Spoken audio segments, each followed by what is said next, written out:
Well, you'll find out now as we begin our top 10 list, starting with number 10, gun control reduces crime. The horror of the shootings at Virginia Tech had many people talking about gun control. It's about the weapons, the guns. Where did the killer get them? They're shocked at how easy it is to purchase a gun. It is simply too easy to obtain a firearm. The belief that gun control prevents gun crime is why many were upset this spring when a bombshell court ruling could put handguns back in D.C. homes.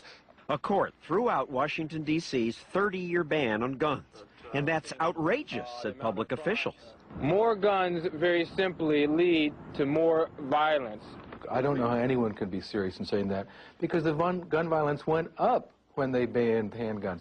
Tom Palmer's one of the plaintiffs who sued D.C. over the right to have a gun. He's correct about gun violence going up. Since Washington's gun law passed, the murder rate actually increased, even while America's murder rate dropped. It's because guns can also save lives, says Palmer, as one saved his years ago in California. We were walking down the street, and this group of young men took really strong exception to that. They stood up, 19 or 20 young guys, followed us, and they told us, "We're going to kill you. They'll never find the bodies." And I turned around and showed them the business end of a pistol. Just pulling out the gun was enough to stop them. Yeah, it works. Merely having a weapon and being able to display it when I was threatened saved my life. Now, you may think that carrying a gun, as Palmer did, is illegal in most of America, but it's not. Many people don't realize that today in America, in about 40 states, it is legal to carry a concealed weapon on your person. And in those 40 states, there is no more violent crime or murder than in states where guns are restricted. The town of Kennesaw, Georgia, went a step further and passed a law requiring every household to have a gun. Did they then experience a crime wave? No.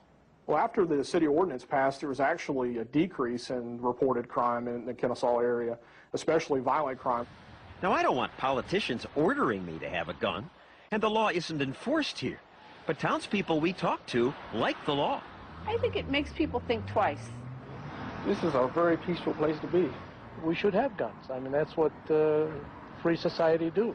These maximum security felons said they fear an armed victim much more than the police. When you go to rob somebody you don't know, it makes it harder. And they said gun laws don't matter to them. They don't obey them. I'm not worried about the government saying that I can't carry a gun. I'm going to carry a gun anyway. It's impossible to know exactly how often guns stop criminals, because who reports a crime that doesn't happen? But people use guns in self-defense every day. Often just showing a gun is enough to prevent the crime. When robbers broke into Joyce and Raymond Pappin's home and attacked Raymond, he yelled, "Get the gun, get the gun." Joyce did, and when the robbers saw it, they ran away. Boy, when he saw the gun, he just started running, and they weren't just walking fast, they were running. They had boots on. You could hear them boots a-clopping. Joyce says having a gun changes the balance of power. And here's a controversial idea.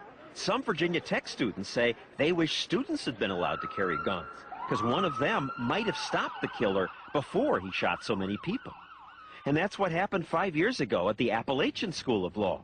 Hearing shots, 2 students went to their cars, got their guns, and helped restrain this shooter until police arrested him.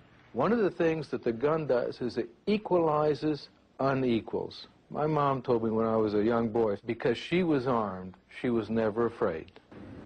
So, gun control isn't necessarily crime control.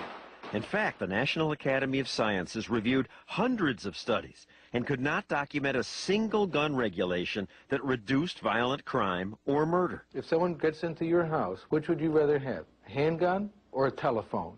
You can call the police if you want, and they'll get there, and they'll take a picture of your dead body. But they can't get there in time to save your life. The first line of defense is you.